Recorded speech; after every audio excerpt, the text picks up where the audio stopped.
Advertencia. Todos los relatos sacados de este video, fueron sacados del foro de Reddit r/historias de terror. Los créditos serán a quienes correspondan. Sin más preámbulos, comencemos. Todo comenzó con una llamada. A él lo invitaron a dar clases en una escuela de un pueblo lejano, un lugar del que apenas había referencias. Solo serían 3 días: viernes, sábado y domingo. Un viaje breve, aparentemente inofensivo. Pero desde el principio hubo señales. Los taxis se negaban a entrar. Nos dejaron en la entrada, como si más allá existiera una frontera invisible que nadie quería cruzar. Caminamos durante horas. El aire se volvía más pesado, y el silencio del camino parecía observarnos. No había risas, no había voces, solo un murmullo lejano, que nunca logramos identificar. El viernes transcurrió sin incidentes. Él dio su clase y yo estuve presente. Todo parecía normal. Pero el sábado, todo cambió. En lugar de clases, hubo una fiesta organizada por la escuela, dentro de una casa enorme y vieja. Al principio era solo música, risas y vasos que se llenaban una y otra vez. Pero poco a poco, el ambiente comenzó a deformarse. Las miradas se volvían extrañas. Los gestos, demasiado intensos. Como si todos estuvieran bajo un influjo oscuro. Nos refugiamos en una habitación, intentando escapar del caos. Pero no estábamos solos. Otras parejas comenzaron a entrar también, como si la casa misma nos empujara a compartir la misma condena. Y entonces, apareció ella, vestida de negro. Un vestido largo, rasgado en la parte baja, encaje en la parte superior, mangas largas. Sus manos estaban cubiertas de sangre. Al principio pensé que era falsa, parte de algún juego grotesco. Pero cuando levantó la mirada, entendí que era real. Comenzó a perseguirnos, primero a todos, pero después, especialmente a las mujeres. Nos alcanzaba, y nos manchaba con la sangre de sus manos, como si quisiera marcarnos, como si cada mancha fuera una condena. Su rostro estaba completamente desencajado, los ojos abiertos de una manera antinatural. No gritaba palabras, solo sonidos guturales, ruidos horribles, como si el dolor y la rabia se hubieran convertido en un idioma propio. Entonces comprendí el motivo. Su novio la había engañado en esa misma fiesta. Y ella no soportaba ver a otras mujeres riendo, viviendo lo que sentía que le habían arrebatado. Su venganza era mancharnos a todas, como si quisiera compartirnos su desgracia. Intenté escapar, pero era como si algo no me dejara salir. En cierto punto, la casa parecía un laberinto infinito, como las backrooms. Corrí hasta llegar a un patio, un espacio abierto que parecía ofrecer una salida. Afuera había gente reunida, gritando hacia la casa. Acusaban a alguien, señalaban desesperados. Una mujer se acercó a mí. Quizá notó que yo era la más cuerda en ese lugar. Oye, habla con tus amigos. Están ocasionando disturbios. Yo solo quiero salir de aquí, respondí. Entonces, uno de los hombres logró entrar al patio y se asomó por una ventana. Su voz quebrada retumbó en la oscuridad. ¡Dios mío! Adentro hay una escena aterradora, es horrible. No quise mirar, pero en ese instante entendí la verdad. La sangre no era falsa. El olor metálico impregnaba el aire, y la certeza de que alguien había muerto dentro me paralizó. El aire era frío, pesado. Por un momento pensé que había encontrado una salida. Brinqué al cancel y sentí alivio. Caminé hacia la parte frontal de la casa y, entre la penumbra, vi a un hombre sentado en la tierra. Su ropa estaba cubierta de cemento seco, las manos ásperas, el rostro cansado. Parecía un albañil, alguien humilde, alguien que podía ayudarme. Me acerqué desesperada. Por favor, ¿cómo salgo de este pueblo? El hombre levantó lentamente la mirada, pero en vez de responder, arrojó su cartera al suelo, y gritó. «Me la robaste». Me quedé helada. «No. Usted mismo la tiró, mire». Señalé la cartera, justo junto a su pie, pero él ni siquiera volteó. Entonces apareció otro hombre. «Sí, yo vi cómo la robaste». Sentí que el mundo se quebraba. La esperanza de encontrar ayuda se convirtió en persecución. Ya no eran solo gritos. Ahora eran acusaciones. Todo el pueblo parecía decidido a culparme, como si yo fuera parte de algo que no comprendía. Y lo peor, era que las personas de la fiesta también actuaban extraño. ¿Qué clase de gente vivía en ese lugar?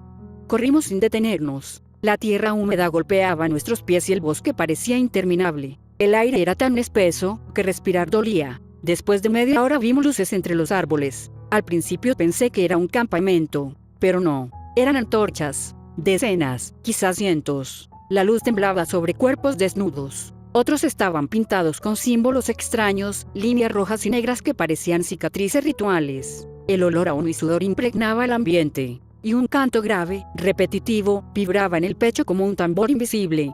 Algunos bailaban alrededor del fuego. Otros se mecían con los ojos cerrados, como si estuvieran en trance. Había niños, ancianos, hombres y mujeres, todos unidos en un mismo ritmo. El suelo estaba marcado con figuras circulares, y cada paso que dábamos parecía resonar dentro de aquel orden secreto. No nos detuvimos. El miedo era más fuerte que la curiosidad. Sentí que si miraba demasiado tiempo, algo me absorbería, como si esas voces pudieran arrastrarme hacia el ritual. La multitud no nos miraba, pero su presencia era abrumadora, como si el bosque entero respirara con ellos. Seguimos corriendo, y aunque dejamos el bosque atrás, el eco de sus cantos continuó persiguiéndonos. Entonces apareció algo imposible, una tienda, iluminada en medio de la oscuridad, un Oxxo. El brillo de los refrigeradores y el olor a pan dulce parecían un regreso a la normalidad. Entramos jadeando. El aire acondicionado me golpeó como una prueba de que el mundo real todavía existía. Mi novio se formó en la fila, como si nada hubiera pasado. Pero entonces lo miré y dije, no tiene caso, no traemos dinero. La realidad nos alcanzó de golpe. Nuestras carteras y teléfonos seguían en aquella casa maldita. El Oxxo, con toda su luz y aparente tranquilidad, era un refugio vacío. Salimos otra vez. La avenida parecía más abierta, pero igual de hostil. Los taxis pasaban, pero ninguno se detenía. Algunos nos observaban con desconfianza, otros, con intenciones peligrosas. Cada faro parecía juzgarnos. Entonces lo vi, un taxi de nuestra ciudad. Reconocí de inmediato sus colores. Corrí hacia él y lo intercepté en un semáforo rojo, pero venía ocupado. La conductora dudó. Sus ojos me analizaron, como si midiera mi desesperación. Sé que llevas pasajeros, llévalos primero y luego a nosotros. No importa cuánto cobres, pero sáquenos de aquí. Ella aceptó. Subimos. Dentro había 2 chicas. El silencio era insoportable, hasta que, por el retrovisor, vi la ropa de una de ellas. Tenía sangre. Ella notó mi mirada, giró lentamente hacia mí y dijo, «Tú también estuviste en esa fiesta, ¿verdad?» El mundo se detuvo. No recuerdo qué pasó después. Solo sé que desperté en mi cama, convencida de que todo había sido un sueño. Aliviada, tomé mi celular. No había llamadas, no había fotos, no había pruebas. Pero entonces, llegó un mensaje. ¿Ya despertaste? ¿Cómo llegamos? Todavía me duelen las piernas, y no puedo quitarme el olor a sangre. Temblando, volteé hacia mi mesa de noche. El olor metálico era muy fuerte. Y entonces lo vi. Un pedazo de encaje negro, manchado de sangre, estaba ahí. El secreto del kilómetro 400. Soy un ex guardia de seguridad de la Transamazónica, y lo que voy a contarte no aparece en ningún informe oficial del gobierno, porque la verdad sobre lo que habita en el kilómetro 400 de la BR 230 es capaz de paralizar cualquier proyecto de desarrollo nacional. Mi nombre es Jorge, y durante 15 años vi cómo la selva se tragaba máquinas, hombres y secretos que el mundo prefiere fingir que no existen. Si estás escuchando esto, debes saber algo. Mi ubicación actual es incierta, y este audio puede ser la única prueba de que lo ocurrido en aquel claro fue real. La gente mira la Transamazónica y solo ve lodo, polvo y un intento fallido de civilización. Pero para alguien que carga una linterna y una escopeta en mitad de la madrugada, ese lugar es un organismo vivo, antiguo y profundamente hostil. Durante los primeros años, yo era como cualquier otro vigilante de obra. Pensaba que el peligro eran los jaguares, las serpientes, o los asaltantes. Estaba equivocado. El verdadero peligro no tiene hambre de carne. Tiene hambre de existencia. Todo cambió un martes de julio. Uno de nuestros operadores de tractor, Silvano, simplemente detuvo la máquina en medio del camino, y caminó hacia la selva. Sin decir una sola palabra. Lo buscamos durante días. Pero lo que hicieron los perros, cuando llegamos al punto donde su rastro desaparecía, fue mi primer aviso. No ladraron. Se encogieron. Gimoteaban bajo. Y orinaron sobre sus propias patas antes de intentar huir hacia la camioneta. En aquel lugar, el silencio era insoportable. Tan denso, que podía escuchar mi propia sangre golpeando en mis oídos. No había cigarras. No había viento. Era como si la selva hubiera dejado de respirar. Entonces vi la primera marca. A 3 metros de altura, sobre el tronco de una sumauma, había 3 surcos perfectamente paralelos. Profundos. Tan profundos que dejaban expuesto el corazón de la madera. Pero no había astillas en el suelo.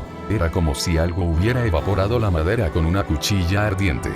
Le conté todo a mi supervisor, el coronel Méndez, un hombre frío, incapaz de alterarse. Solo miró las fotos, tomó mi cámara, y borró todos los archivos. Después dijo algo que todavía recuerdo. Concéntrate en tu perímetro. Nada más. Y fue ahí cuando entendí la verdad. Nosotros no protegíamos la maquinaria de la selva. Protegíamos a la gente de lo que la selva estaba devolviendo. El caso de Silvano fue archivado como un brote psicótico seguido de desaparición voluntaria. Pero yo sabía que eso era mentira. Porque antes de abandonar el tractor, la radio seguía encendida. Y emitía un sonido extraño. Un chirrido rítmico. Que, si escuchabas con atención, parecía una respiración humana. Pesada. Metálica. 3 años después, en una zona que llamábamos el tramo del olvido, un equipo de topografía encontró algo imposible. Una estructura de piedra negra, lisa como vidrio, emergiendo del suelo donde solo debía haber tierra roja. Los hombres que tocaron aquella piedra comenzaron a sufrir quemaduras por radiación en menos de 24 horas. Esa misma noche, llegaron los limpiadores. No usaban uniformes militares, pero se movían con una precisión aterradora. Cercaron el kilómetro 400 con alambre electrificado, y nos dieron una orden directa: disparar a matar a cualquier civil que se acercara. Pero había algo extraño. Los centinelas no vigilaban hacia la carretera. Todos apuntaban hacia el interior de la selva. Fue entonces cuando empecé a escuchar voces. Al principio pensé que era cansancio. Estaba en mi puesto de observación cuando escuché a Silvano llamándome desde la oscuridad. Jorge, ayúdame, hace frío aquí dentro. Era su voz exacta, el mismo acento, la misma ronquera de fumador. Casi abrí el portón, pero algo me detuvo. Movimiento. Aquello que hablaba no tenía la altura de un hombre. Vi una silueta levantarse detrás de los arbustos. Más alta, hasta superar los 3 metros. Era delgada, desproporcionada, y sus brazos terminaban en puntas afiladas que brillaban bajo la luna como obsidiana. Entonces comprendí algo horrible. Aquello no respiraba, solo imitaba el sonido de la respiración. Le apunté con la linterna, y durante una fracción de segundo, sus ojos se clavaron en mí. No tenían párpados. Eran enormes, y reflejaban la luz de una forma que ningún animal conocido podría hacerlo. Había inteligencia ahí, pero no humana, ni animal. Era algo peor, algo depredador, de una forma fría y matemática. Disparé. El estruendo de la escopeta pareció insignificante frente al vacío de aquel lugar, pero la criatura no huyó como un animal. Se desplazó, como si fragmentos de la realidad hubieran sido cortados. En un instante estaba frente a mí. Al siguiente, 5 metros a la izquierda. Y luego desapareció en la oscuridad, sin romper una sola rama. Al día siguiente, el coronel Méndez me llamó a su oficina. Y no me preguntó a qué le había disparado. Me preguntó otra cosa. ¿Él te habló? Cuando respondí que sí, vi el miedo desaparecerle el color del rostro. Entonces me contó la verdad. Esas cosas eran los verdaderos dueños de la tierra. Y la transamazónica solo había recibido permiso para existir, porque el gobierno ofrecía un peaje. Un peaje en carne humana. Cada desaparición, cada accidente laboral, cada familia perdida en la selva. Era una ofrenda, una forma de mantener a esa especie lejos de las ciudades. Los llamaban mimics. Utilizan el sonido para mapear el miedo. Aprenden nuestros nombres, nuestras voces, y nos atraen fuera de la luz. No quise creerlo, hasta que encontré el depósito subterráneo bajo las oficinas del campamento. Había cientos de mochilas, zapatos, documentos, cámaras fotográficas, todo cubierto por una fina capa de hollín gris. Pero lo que terminó de destruirme fue encontrar un oso de peluche. Pertenecía a un niño desaparecido 2 meses antes junto a toda su familia. El informe decía ataque de jaguar. Era mentira. No hubo ataque, hubo recolección. Esa noche decidí escapar. Saboteé el sistema de comunicación, y robé una camioneta. Mientras conducía por la carretera de tierra, escuchaba algo correr junto al vehículo, oculto entre la selva, siguiendo mi velocidad, 80 kilómetros por hora. Entonces escuché otra voz, la voz de mi exmujer, muerta hacía 10 años. Jorge, detente, el neumático está pinchado. No frené. porque sabía que si volvía a mirar esos ojos, perdería las ganas de huir. Conduje hasta quedarme sin combustible. Cambié de coche 3 veces. Y desde entonces vivo en ciudades grandes, donde el ruido del tráfico logra esconder los susurros. Aunque no siempre. Porque algunas noches, cuando todo queda en absoluto silencio, lo escucho. Ese clic. El sonido de ecolocalización que hacen antes de atacar. Ellos saben quién soy. Y saben que hablé. Así que si algún día pasas por la Transamazónica, y sientes un escalofrío repentino, o ves a alguien parado junto a la carretera, demasiado alto para ser humano, no te detengas. No ayudes. La selva no es lo que nos enseñaron en la escuela. Es una jaula. Y el carcelero tiene 1000 voces. Y ningún alma. Soy Jorge. Y todavía, sigo corriendo. Hay un tramo de carretera entre Chihuahua y Sonora que los traileros evitan después de medianoche. No aparece en noticias. No hay reportajes. Y cuando alguien pregunta por qué nadie quiere pasar por ahí de noche, siempre responden lo mismo. Porque a veces la carretera te devuelve gente que ya estaba muerta. Yo no creía en esas cosas. Hasta hace 2 años. En ese tiempo trabajaba haciendo entregas nocturnas para una empresa de refacciones. Me tocaban rutas largas, de esas donde manejas durante horas, viendo puro desierto y luces lejanas. La noche que todo pasó iba rumbo a un pueblo pequeño cerca de la sierra. Recuerdo que el GPS perdió señal como a las 12:20. Después, la radio empezó a fallar. Primero fue estática, luego voces cortadas, y finalmente una mujer llorando. Tan claro, como si estuviera sentada detrás de mí. Apagué la radio de inmediato. Pero el llanto continuó. Ahí entendí que no venía de las bocinas. Venía de afuera. Reduje la velocidad. A unos metros adelante había una mujer parada al borde de la carretera. Vestía completamente de blanco. Tenía el cabello cubriéndole el rostro y cargaba algo entre los brazos. Pensé que era un accidente. Cuando me acerqué, levantó lentamente la cabeza. Y vi que lo que cargaba, era un niño. O al menos eso parecía. Porque tenía el cuerpo demasiado largo. Las piernas colgaban más de lo normal. Y los brazos, casi tocaban el suelo. Sentí algo horrible en el estómago. Entonces la mujer habló. ¿Nos puede llevar? Su voz sonaba rara. Como 2 personas hablando al mismo tiempo. No respondí. Solo aceleré. Por el espejo vi que seguía parada en el mismo lugar.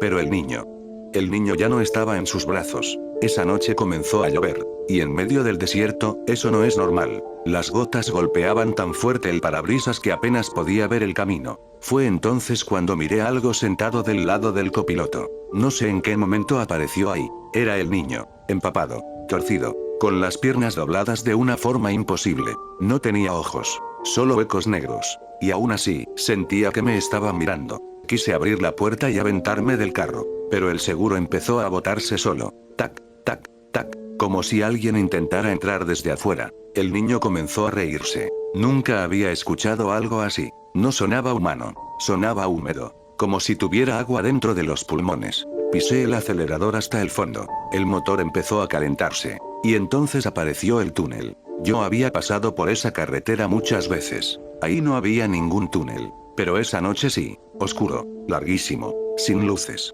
Entré porque no tenía otra opción. Y apenas crucé, el sonido desapareció. La lluvia. La risa. Todo. Solo quedó el motor. Y algo respirando detrás de mí. No quería mirar. Pero terminé haciéndolo. En el asiento trasero estaba la mujer. Con el cabello pegado al rostro. Abrazando al niño. Y los dos sonriendo. Entonces dijo algo que todavía escucho cuando intento dormir.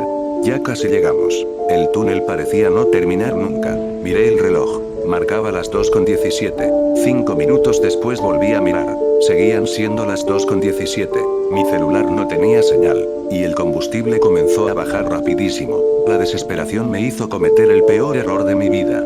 Frené. El silencio fue absoluto. Y entonces, escuché golpes afuera del carro. Docenas. Como manos chocando contra la carrocería. Miré por la ventana. Había personas alrededor. Altísimas. Delgadas. Quietas. Sin rostro. Y todas apuntaban hacia mí. La mujer del asiento trasero empezó a susurrar. Míralos, ellos también quieren regresar. Cerré los ojos y recé. No soy religioso. Nunca lo fui. Pero esa noche recé como nunca. Después de unos segundos, sentí un golpe brutal. Y desperté. El carro estaba detenido a un lado de la carretera. Era de día. No había túnel. No había lluvia. Nada. Pensé que había sido un sueño hasta que miré el asiento del copiloto. Había agua y barro, como si alguien hubiera estado sentado ahí toda la noche. Renunció una semana después. Pero hay algo peor. Meses más tarde encontré una noticia vieja en internet. Decía que en esa carretera desapareció una mujer con su hijo durante una tormenta, hace 15 años. Nunca encontraron los cuerpos. A veces todavía manejo de noche. Y cada cierto tiempo, cuando paso cerca de ese tramo, la radio vuelve a encenderse sola. Y escucho la misma voz. ¿Nos puede llevar?